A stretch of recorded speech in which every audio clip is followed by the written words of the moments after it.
Sa ating buhay, nakaranas tayo ng mga ugali ng mga tao sa tagal na ating pakikisalamuha kung saan meron silang mga kakaibang trato sa atin. But the thing that most stuck to us is yung pagiging nilang generous. Mga tao na hindi nyo sukat akalain, gagawan kayo ng maganda. Sa kabila ng hindi nyo inaasahan, makagagawa sila ng ganon.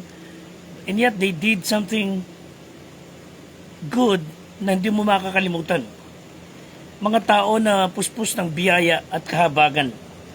Magandang araw sa atin lahat. Ito po yung lingkod, Fred de Guzman, ang coach, life coach ng Squad 244. At kapiling natin ang ating Squad 244 sa tuwing gantong araw at pagkakataon para talakayin ang mga aral ng salita ng Diyos bilang bahagi ng kanilang Squad Weekly Interactive Meeting. At nagagalak po tayo, kapiling kayo sa buong panig ng bansa. Ang ating tatalakayan ay tungkol po sa biyaya at kahabagan ng Diyos. Kahit o sino sa atin ay hindi po pwedeng magsabi na hindi nakaranas ng kabutihan ng Diyos. Sinabi po sa Hebreo 4:16 na tayong lahat ay makalalapit ng buong lakas ang loob sa trono ng biyaya upang makasumpo ng habag at tulong sa panahon ng pangangailangan. Sa Mateo 5:7, mapapalad ang mga mahabagin sapagkat sila'y kahabagan. Ano po ba yung eksaktong pakahulugan ng biyaya ng Diyos? Ito po ay pinamuhay ni Kristo, hindi man po nabanggit ng literal ang salitang biyaya sa kanyang buhay, but ito ay ipinamuhay niya nung siya ay nasa lupa pa. At walang isang eksaktong statement na pwedeng panghawakan tayo para ipahayag ang kahulugan ng biyaya. Ngunit ito po ay maipakikita natin sa magitan ng halimbawa.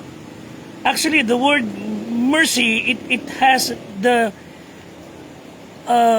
meaning wherein it means to bend or to stoop.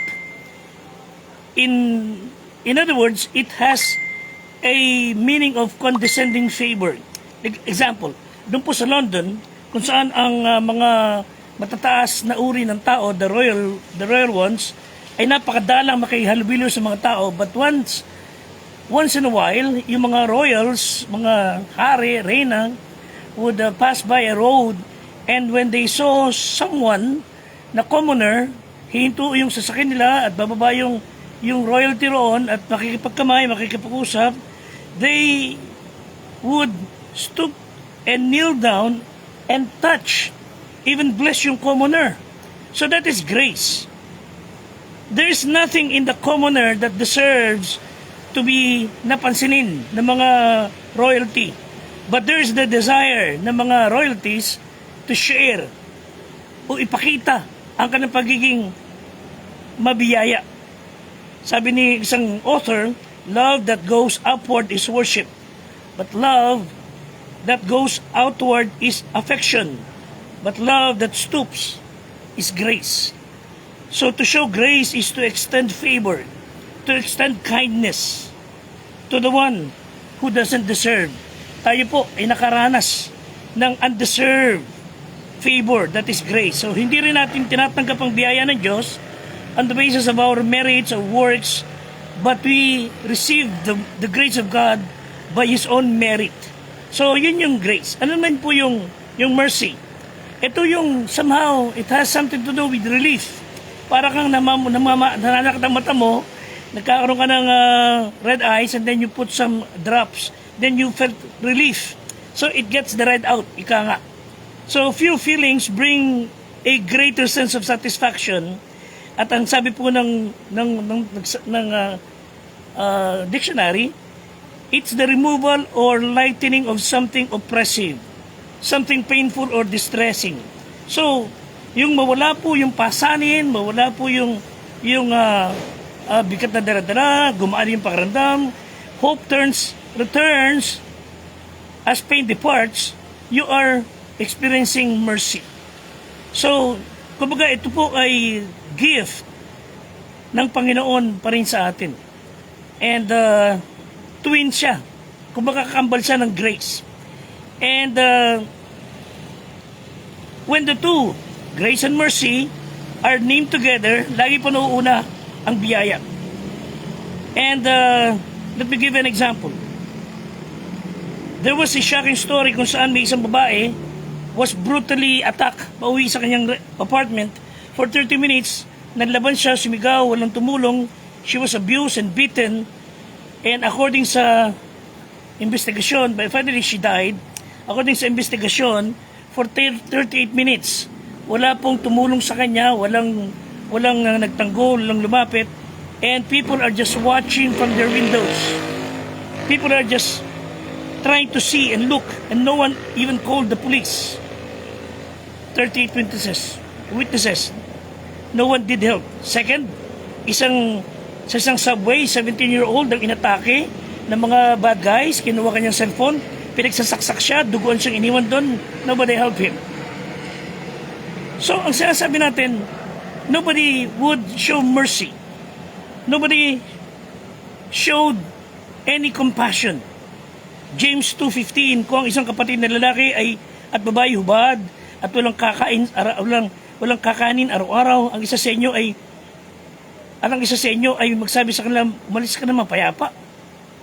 At ang isa sa inyo ay nagsabing magsiyaong kayo, magpakabusog, gayon may hindi nyo ibinigay sa kanila ang karapat-dapat. Anong pakinabang? Diba?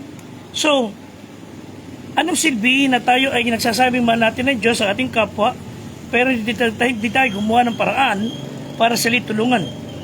Sinabi po rin sa Santiago, sa 1 John 3:17, ang sinamang mayroong pag-ari sa sanglibutan, nakita kanyang kapatid na nangangailangan, ipinagkait ang kanyang awa, then you will say, paanong nananahan sa iyo ang pag-ibig ng Diyos?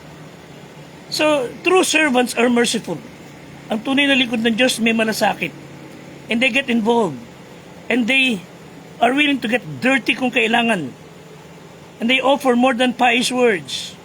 Yun pong ginawa ng Panginoon na dapat ginagawa rin natin.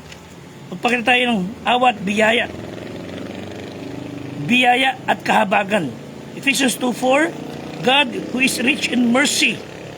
Tayo po ay kanyang laging nilolowdan ng biyaya at habag. At kundi dahil sa kanyang kaawaan at kahabagan, wala tayong lahat dito.